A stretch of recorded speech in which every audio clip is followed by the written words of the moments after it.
La para allá de esta semana, Pinhas nos habla de ese celo por Dios, celo por la santidad, celo por conservar lo que Dios ha determinado, ¿no?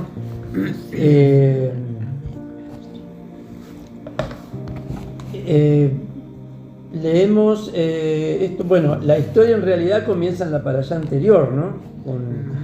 Con Israel cayendo en el pecado, no solamente en el pecado sexual, digamos, de haberse unido a las mujeres de Moab, sino en la idolatría. Peor. Que peor. O sea, haber desafiado a Dios en cuanto a que las hijas de Moab lo llevaron a muchos a ofrecer sacrificio a los dioses, cuando Dios ya le había dicho que mucho antes, que cuando entran en la tierra, cuidado con hacer las cosas que hacen los habitantes de esa tierra. Sin embargo, no habían entrado todavía y ya estaban, se habían desviado. Y uno dice, ¿cómo caes en eso? Porque de estar en santidad y al lado de tantas cosas que ocurrieron, a veces irse hacia ese lado comienza, recién leía que hacía con una invitación a comer, con una cosa a veces que parece inocente, pero sin embargo te van apartando, ¿no? Cuando uno se junta con gente incorrecta.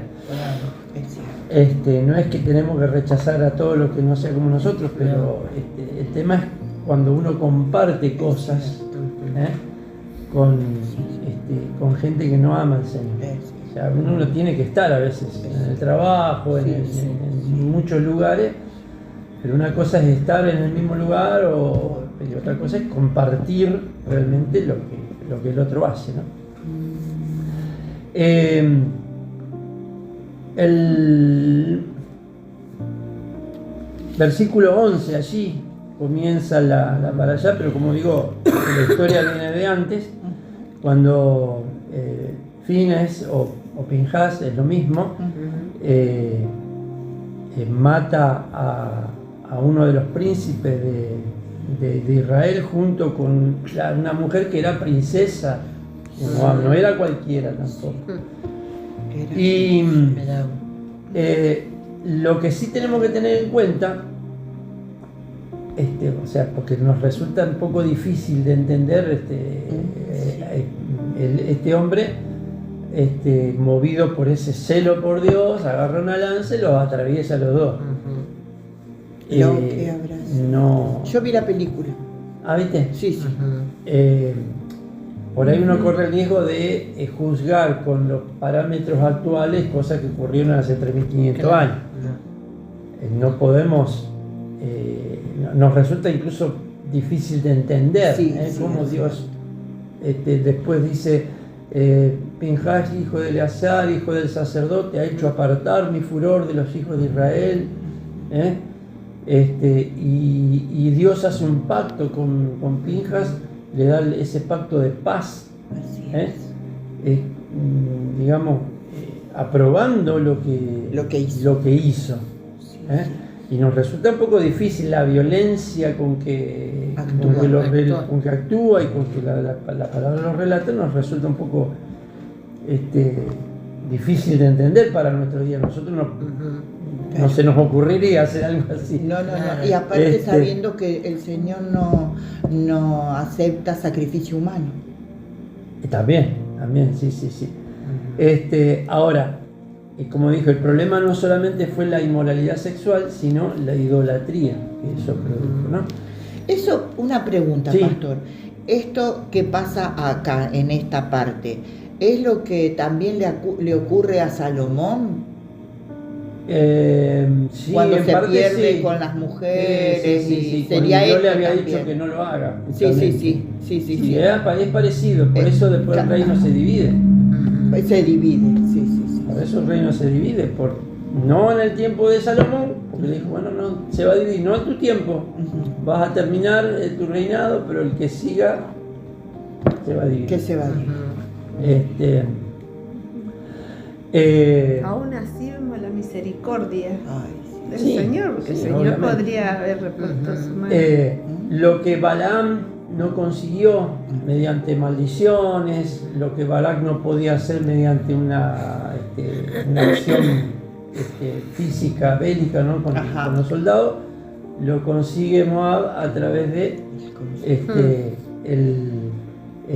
el hacerle abandonar la santidad. Y desde ese punto de vista lo tenemos que ver también, digamos, es un principio. El enemigo ya sabemos que no hay ninguna maldición que tenga efecto cuando uno ha sido bendecido. Ninguna arma forjada prosperará contra ti. O sea, por ese lado Satanás tiene muy cerradas las puertas. Claro. Ahora el tema es cuando viene desde adentro, la seducción. Y acá el enemigo tiene éxito seduciendo, más seduciendo que atacando. Cuando consigue hacerte salir de la santidad, es donde uno pierde la batalla. Lo que no pudo destruir Israel desde afuera, lo intentó desde adentro mediante la seducción y el compromiso con el pecado. Y ese es un principio que tiene vigencia hoy en día. Sí. La iglesia a veces no es derrotada por la persecución, al contrario, cuanto más la persiguen a la iglesia parece que más crece. Sí, así es. Sí. Pero cuando el enemigo consigue hacerte caer de la santidad, ahí es donde viene el desastre. De nuestras propias concupiscencias. E incluso cuando la iglesia se amolda Claro, bueno, sistema. dice acá, no es derrotada por la persecución, sino por la pérdida de la santidad. Por la adaptación al mundo y la relativización de la palabra de Dios. Cuando hay una ligereza en tomar la palabra de Dios, o hay un acomodamiento, como dice ella, siguiendo un poco el contexto de este mundo. Bueno, hay que ser más tolerantes, la tolerancia, porque hoy en día lo acusaríamos a Pinjas de intolerante. Claro. Mente abierta, te dicen. Tenés que tener la mente abierta. Como que tenés que aceptar. ¿Se acuerdan que el otro todo? día hablábamos de que a veces la palabra de Dios no solamente cuenta historia, sino cuenta principios, y a veces uno puede identificarse o tiene, digamos, en algún punto ese Abraham que tenemos adentro, ese Noé. Sí. Yo pensaba esta mañana, ¿no? También tenemos que tener nuestro Pinjas interno. Amén. Para no tolerar, para nosotros, no estoy hablando de que vamos a salir a acusar a medio mundo, como hay muchos que hacen eso hoy en día, tratando de señalar con el dedo lo que les parece que está mal, sino a nosotros mismos, no ser tolerantes con cosas que tenemos dentro nuestro. Y de pronto poder erradicar lo antes posible aquellas cosas que de pronto el Espíritu nos está mostrando que están mal. Tenemos que ver el contexto también, en el sentido de que Pinjas está defendiendo lo de adentro. No está denunciando a los pueblos que estaban alrededor porque eran idólatras. No.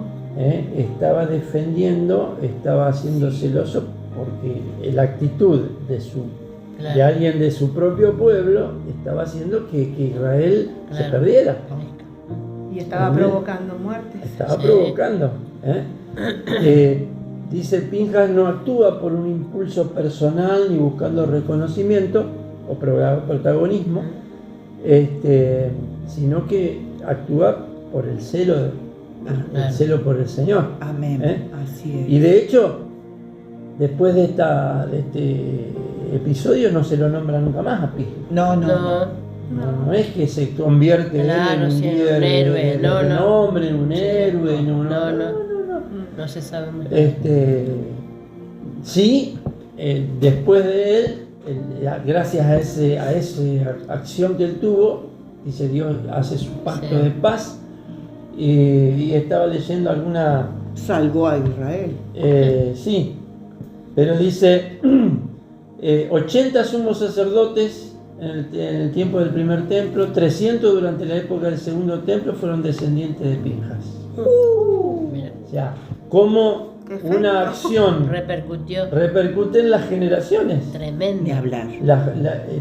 Una decisión. Una decisión o una Wow. visión tiene eco en las generaciones. Miren cuánta responsabilidad y cuánta bendición puede haber en que nosotros hagamos algo. Amén. Cuando uno ama a Dios y decide hacerlo mejor, Amén. y no sabemos hasta dónde puede llegar esa Aleluya, bendición. Padre. Tremendo, Sí, gloria a Dios. Algún día nos vamos a enterar, Sí.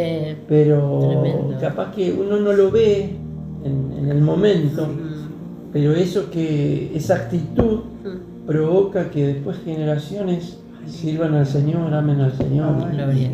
y estén comprometidos con el Señor, ¿no? Amén. Porque seguramente que la historia de Pinjas habrá, por más que la Biblia no lo nombra, Sí.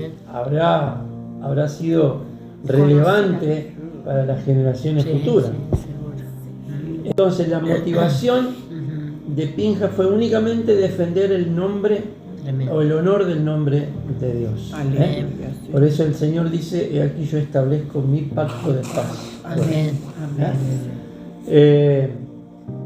Es medio paradójico, ¿no?, que una acción tan violenta Claro, provoque un pacto de paz. Sí.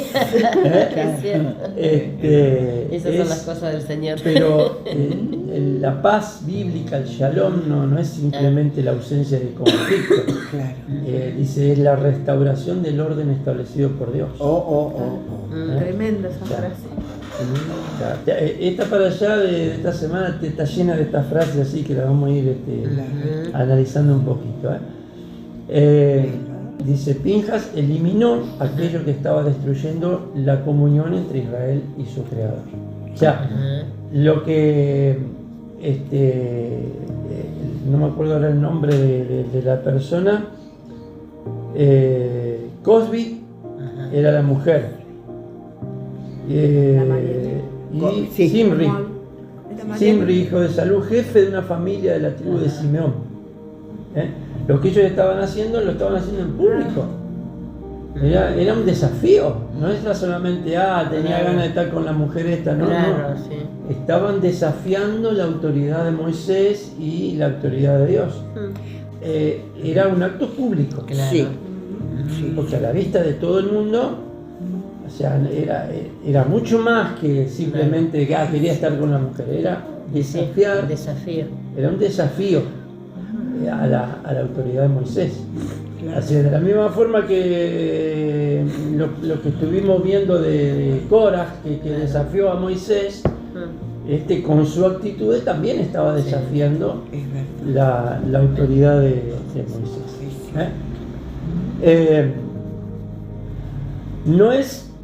Dice, no debemos interpretar este pasaje como una invitación al fanatismo religioso. Claro. Pinjas actuó bajo una situación única, específica, dentro del marco del juicio divino de Israel. O sea, no es que lo vemos después a Pinjas lanceando a todo el que se portaba mal. No. Como policía ahí buscando a ver a quién podía atravesar con la lanza.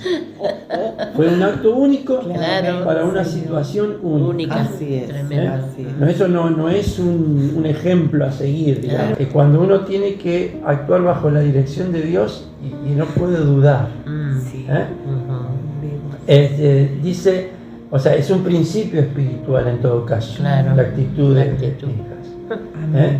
No es que vamos a salir a ver a quién podemos garrotear porque está, según nosotros, no está en los caminos de Dios. Ay, A mí me da pena a veces ver en YouTube pastores que están masacrando al que no piensa igual que ellos. claro. ¿Entendés? No es así la cuestión. O sea, el que no piense igual que vos, o el que tenga una doctrina distinta, no significa que tengo que salir a acusarlo y a Claro. condenarlo porque piensa de otra forma, ¿no es cierto? El principio espiritual es que el creyente está llamado a tener celo por la santidad de Dios. Amén. Amén. Amén. O sea, lo más importante en la vida del creyente y en la vida de la iglesia es la santidad.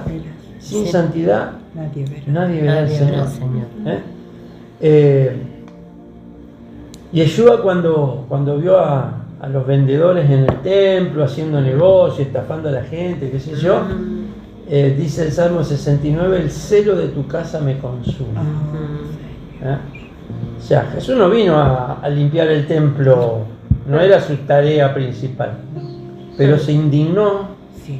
cuando vio la casa de Dios, la casa, lo que sería, mi casa será llamada casa de oración, Amén. llena de mercaderes, de comerciantes. O sea, Tremendo.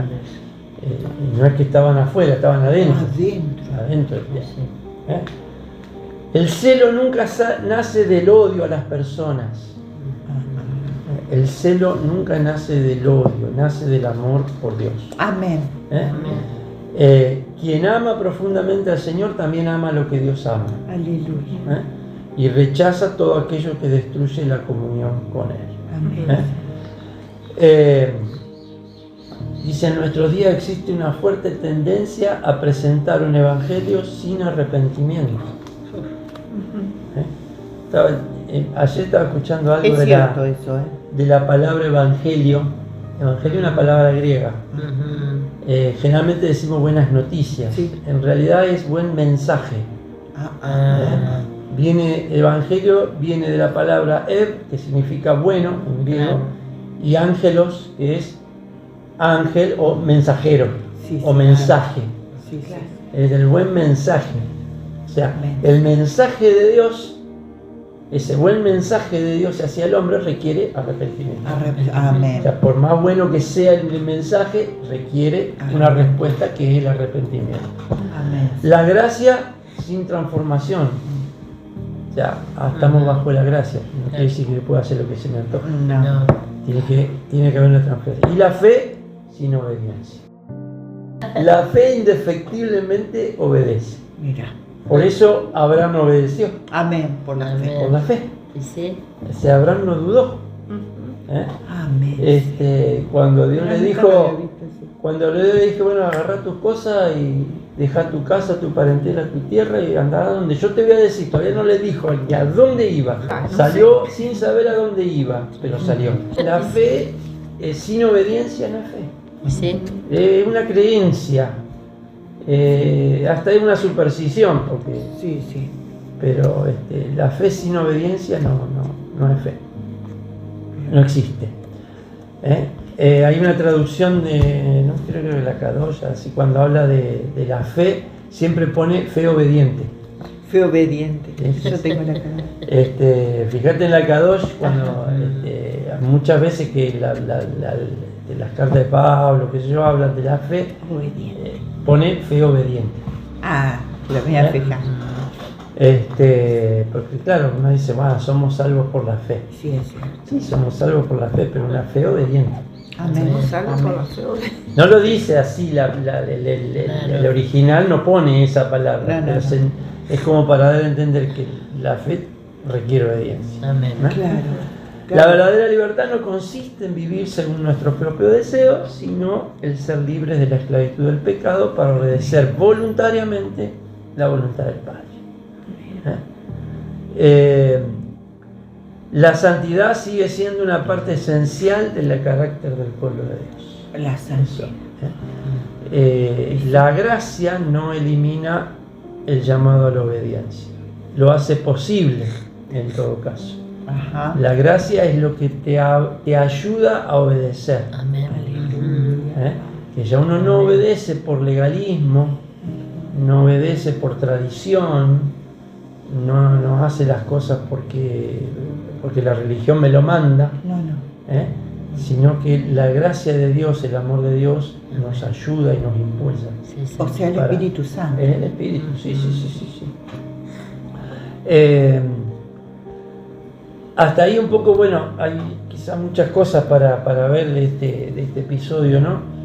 En el sentido de que, como decíamos, la recompensa de Pinjas está en las generaciones futuras.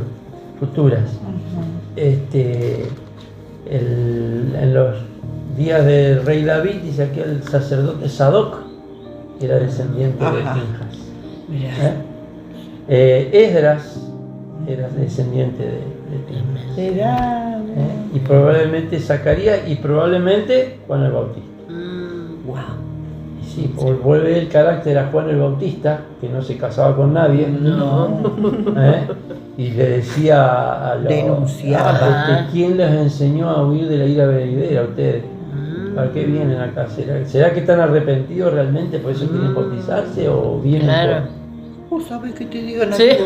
No tenía problema con el Bautista en decir las cosas. Claro. Y bueno, ese era el celo que tenía Pinjas. Por eso es que probablemente Juan el Bautista sea un descendiente de... Pero derecho, sí. Porque era el carácter, el celo por las cosas de El Dios. mismo Señor, cuando entra en el... Sí. Como dijo usted. Puntualmente Juan el Bautista, porque él era hijo de sacerdote. Claro. Entonces es muy probable que haya sido descendiente de Pinjas. En la Biblia no es más nombrado, No. ni en el Nuevo Testamento. Bueno, Que yo recuerde, no. Ay, que sí, Pero no hace. Posiblemente, a ver, ya te digo, a ver si se aparece en un lado. también. Hay otros Fines o Fines, que uno de los hijos de Elí era Fines, pero es otro Fines, no es el mismo. No. Y bueno, en el Salmo 106, si alguno lo quiere buscar, Salmo 106, 30.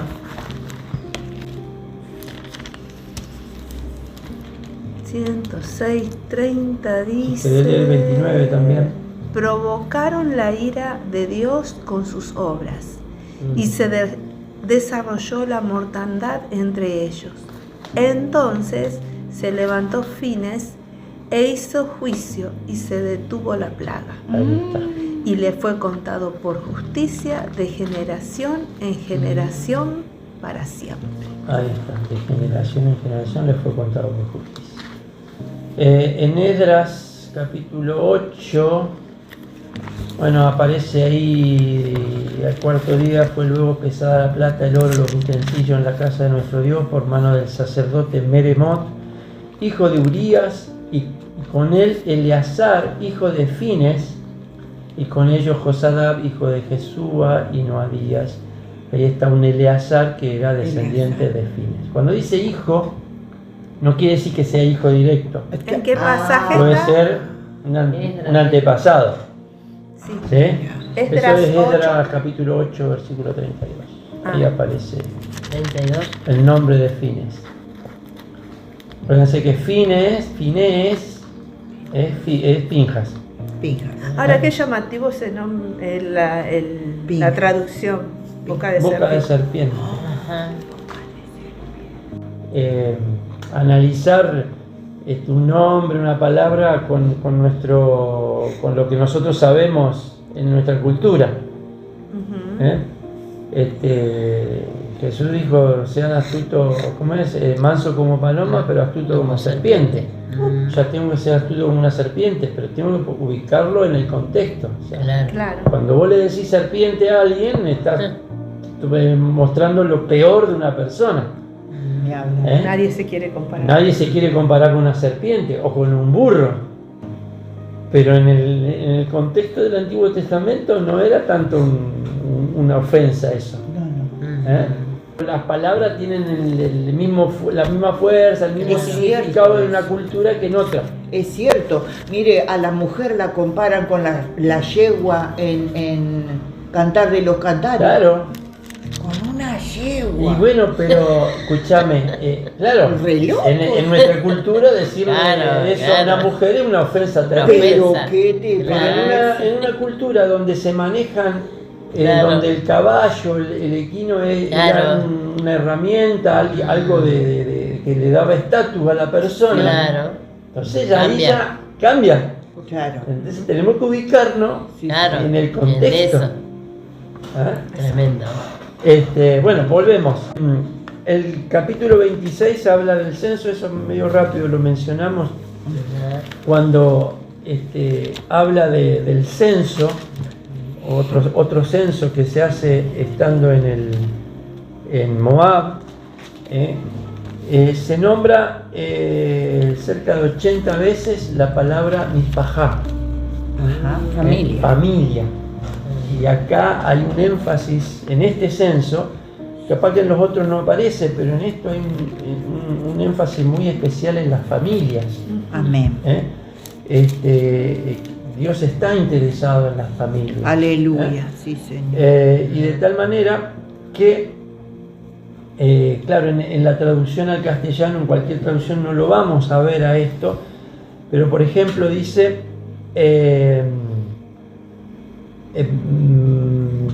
capítulo 26, vamos a empezar ahí, el versículo 5, dice: Rubén, primogénito de Israel, los hijos de Rubén, de Enoc, la familia de los enoquitas, de Falú, la familia de los faluitas, de Gersón, la familia de Ersonitas. ¿Qué es esto? No sé. En castellano, bueno, no lo notamos, Claro. pero para poder hacer esa palabra que se traduce como, por ejemplo, los faluitas, en el hebreo se agrega una hei al principio y una yud al final. De manera que hei y yud son letras del nombre de Dios. Así es. Y cada vez que nombra alguno de los príncipes, tiene que agregarle una hei y una yud para que forme el gentilicio. Sí, Para que forme el gentilicio en el hebreo se agrega una hei y una yud. así es. Y eso no es casualidad en la palabra, es como si Lo eleva. lo eleva porque le está poniendo las letras del nombre de Dios al principio y al final. Y pone la hei al principio, que la hei representa a la mujer y la yud representa al hombre. Santo y poderoso. Y eso hace que cada familia esté como encapsulada Wow, en el nombre de Dios. qué belleza.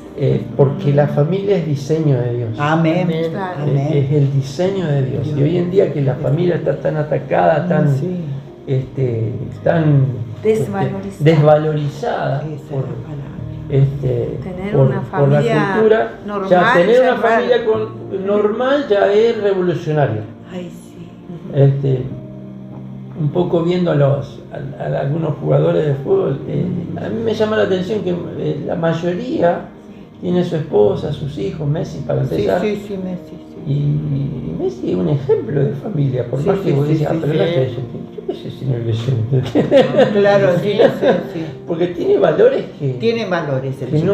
no es muy Sí. común. Sí, sí, sí, Y yo tiene no sé valores. si el director técnico no los elige también pensando En eso. en eso, Sí, sí, sí, que sí. tenga esa estabilidad emocional. Emocional. Pero, digamos, por más que la persona no sea creyente, cuando guarda los principios de Dios, Que sí, sí. necesariamente le va a ir bien. Sí, sí, Sí. sí. Porque el son Señor- principios, Claro, no es también. porque Dios lo bendice. Es verdad. No, hay principios que son universales. Sí, ni hablar. Y no importa la creencia, digamos. El diezmo es uno. Sí, sí. Hay gente que no es creyente Sí. Ujú. y dan el diezmo Sí. y les va bien. Sí, sí. Mira. Sí, sí. ¿eh? ¿Y cómo lo dan? Si no... Y no sé cómo lo dan, pero hay empresas que ellos dan aportan. empresas o empresarios que aportan mucho Claro. para causas O abren instituciones. o abren Sí, sí. instituciones. McDonald's. McDonald's. Yo me acuerdo, Y- yo sé de McDonald's. Y bueno, podrán ser del mundo, podrán no Sí. ser creyentes, pero como guardan un principio Claro, que es va universal, Sí, sí. Bueno, con la familia pasa lo mismo. Y Dios no puede negarse a su No, no, porque ya te digo, porque es un diseño que ya está establecido. Sí. O sea, después veremos si son, uno dice en el lenguaje evangélico, no, si serán salvos o no serán salvos. Eso es otra cosa. Harina de otro costal. Ese es harina de otro costal. Pero cuando alguien sigue el diseño, Así es. cuando uno cumple con las especificaciones de un aparato, y ese aparato va a funcionar bien. Va a funcionar mal cuando lo use mal. Claro. Pero si uno sigue las especificaciones del fabricante, Claro. Imposible que te vaya mal. imposible que funcione mal. Entonces, cuando alguien sigue ese diseño, papá, mamá, los hijos, los valores, y eso te va a ir bien.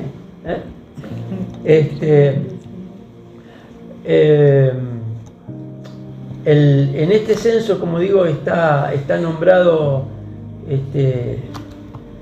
casi 80 veces, no me acuerdo cuántas veces lo tenía por ahí anotado yo, pero las veces que se nombra la palabra mishpacha, familia, y con el nombre de Dios rodeando de alguna forma a cada familia. Qué belleza, Amén.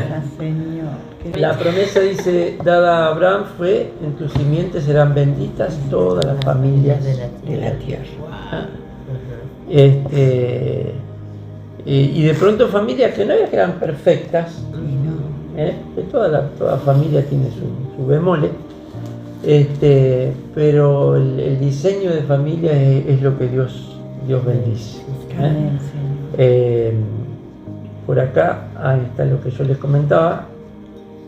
Viene el nombre, se añade la Hei al principio y la Yud al final. Bueno, acá muestra las letras del nombre de Dios, ¿no? La Yud y la Hei es Ya o Ye. Digamos, en el hebreo, por ejemplo, cuando se dice Yeshua HaNazri, es Yeshua el Nazareno. Ja es con la Hei. Sí, con la Hei. Pero forma una sola palabra. Sí. En el castellano es el Nazareno, con dos palabras. Por ejemplo, en Yeshua hebreo, HaMashiach. HaMashiach es una sola palabra. No son dos palabras, una sola palabra. Por eso cuando Pilato pone en la cruz, que pone el cartelito en latín, en griego y en hebreo, a los judíos les molestó, porque en realidad ponía las iniciales. Claro. Y como Pilato no tenía ni idea, Yeshua HaNazri, Hamelech Yehudim, Yud Hei Vav Hei. Claro, entonces, por eso los judíos no le interesó, no les gustó eso, ponía otra cosa, lo que está escrito está escrito. Y era Yud Hei Vav Hei. Tremendo. A la familia, el nombre de Dios, dijimos Yud es el padre, la Hei es la madre, la Vav es el hijo varón y la última Hei es la hija mujer. Y en la parashá ahora se pone, es interesante que pone primero la Hei, aparece primero la Hei, después la Yud, primero la mujer. Primero la mujer. Después dicen que son machistas. Adelante las valientes. Que son machistas las cosas del Señor, que a veces sí también se transgiversa. Tremendo.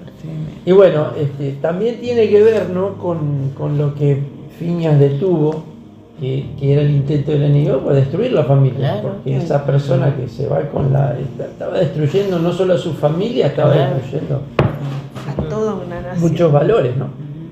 Bien.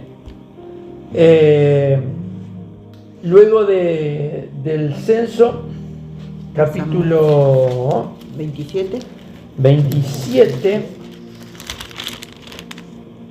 es donde Josué es designado como sucesor de Moisés. Y ahí hay también algo para estudiar acerca del liderazgo. Siempre decimos, ¿no?, que todos en alguna medida somos líderes. Así es. En algún área de influencia que tenemos. O sea, uno puede ser líder de toda una congregación, de un país o de una familia. En el capítulo anterior, primero, Josué y Caleb, dice aquí una fe que sobrevivió 40 años.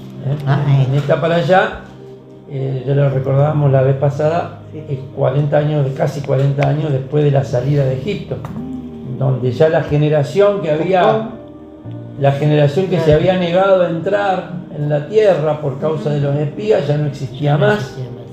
Ahora era toda una nueva generación, y los sobrevivientes a eso, ¿quién eran? Josué y Caleb, que habían perseverado en lo que, tal como pensaron hacía 40 años, pensaban igual. Algo interesante acá, dice: Caleb representa la perseverancia. Ay, qué lindo, Señor. 40 años esperó pacientemente el cumplimiento de la promesa sin perder entusiasmo. Y Josué representa la preparación silenciosa. Mientras Moisés guiaba al pueblo, Josué aprendía observando, sirviendo y obedeciendo. La Escritura enseña así un principio extraordinario: Dios suele preparar durante muchos años a quienes utilizará durante pocos años en los momentos decisivos. Qué tremendo.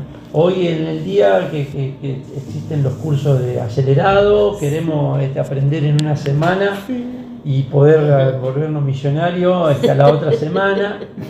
Hacemos un cursito de esto, un cursito de lo otro, y con eso ya queremos salir.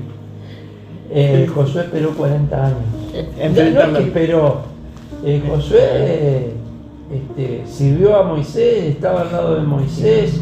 El Midrash dice que él llegaba primero cuando empezaba la clase y se iba último. Estaba todo ordenado. No es que él estaba esperando que lo promuevan. Simplemente sentía eso por el Señor, y sabía que lo bueno estaba junto a Moisés. Hoy en día queremos ver el resultado inmediato. Josué tuvo 40 años de escuela, formando su carácter. Está para allá, justamente no es solamente la acción de Pinhas, sino esa transición entre Moisés y Josué. Después de conducir al pueblo 40 años, Moisés sabe que no va a poder pasar. Dios ya le dijo que no. La consecuencia de su error, que ya la discutimos en la para allá pasada. ¿Y cuál era la preocupación de Moisés? El versículo 16.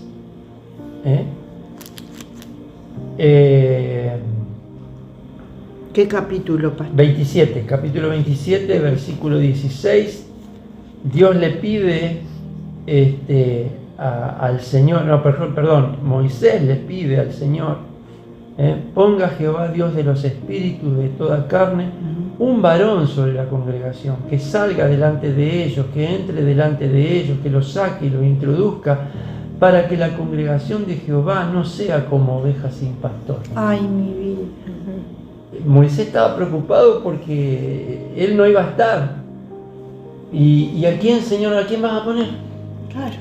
Busca, le pide a Dios un varón. Un varón. Y Dios le responde, bueno. Y no es de su familia. Y no es de su familia. Y no es de su familia. No es.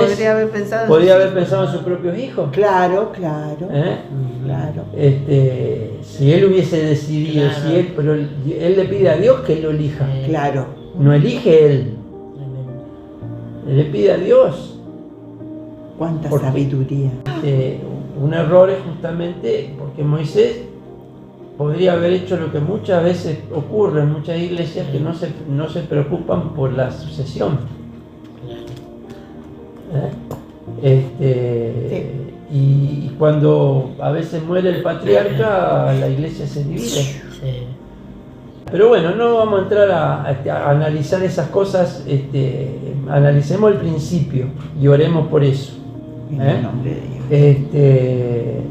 Moisés no pide una oportunidad más para él, o sea, no le está diciendo a Dios, déjame vivir un poco más, o déjame que cruce, porque le pidió varias veces y Dios le dijo, no, ya está, no me pidas más, pero le pide un pastor para el pueblo. El liderazgo bíblico siempre piensa primero en la continuidad de la obra de Dios, que la obra continúe. Y el versículo 18 dice una declaración sorprendente: toma a Josué, hijo de Nun, varón en quien hay espíritu. La elección no comienza destacando las capacidades de Josué, la valentía, la experiencia que tenía militarmente. Lo primero que Dios ve es la obra del Espíritu en su interior. Wow. Él podría haber elegido Pinjas. Sí, totalmente. Vivía Pinjas. Hay un detalle con eso, es que si bien Pinjas tenía el celo, veía, cuando Dios le ordena pon tu mano sobre él, Moisés pone las dos manos, la izquierda y la derecha, porque la derecha representa el Gesed, la izquierda representa la Geburá, traducime, por favor. Gesed es la misericordia, la gracia. Geburá a la izquierda es ¿cómo es? Nunca me sale la palabra, es la fuerza, digamos, es lo que tenía Pinjas. Claro. Pinjas tenía mucha mano izquierda. Entonces, para poder conducir al pueblo, necesitaba las dos cosas. Claro. El Gesed y esa fuerza que representa la Geburá,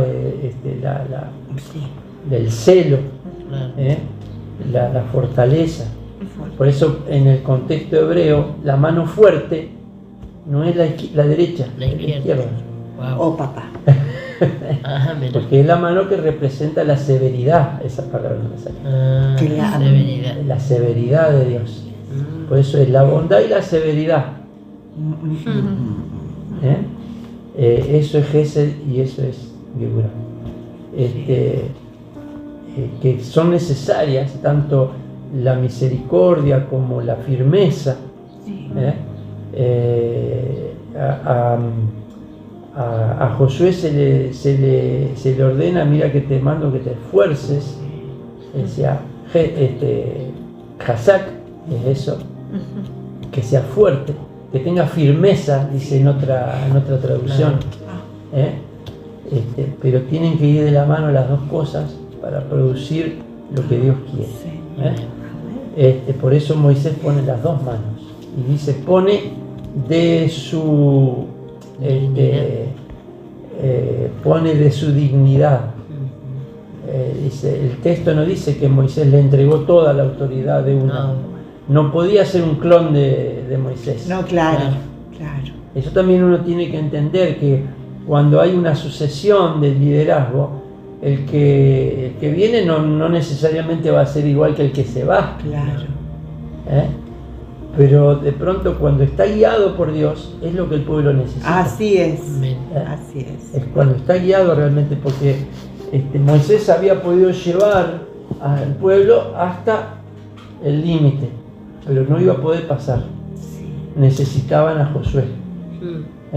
Y eso tiene una mirada mesiánica también, obviamente. Totalmente. Porque Yehoshua significa Jehová salva.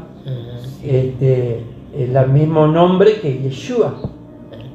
Es el mismo nombre, nada más que Yeshua está como el diminutivo. Claro. De Yehoshua.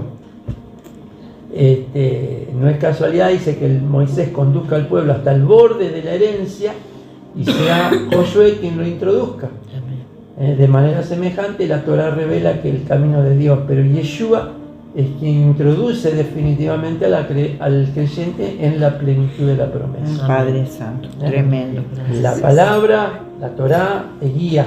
Amén. pero el que te mete, el que te introduce en esa realidad es Yeshua.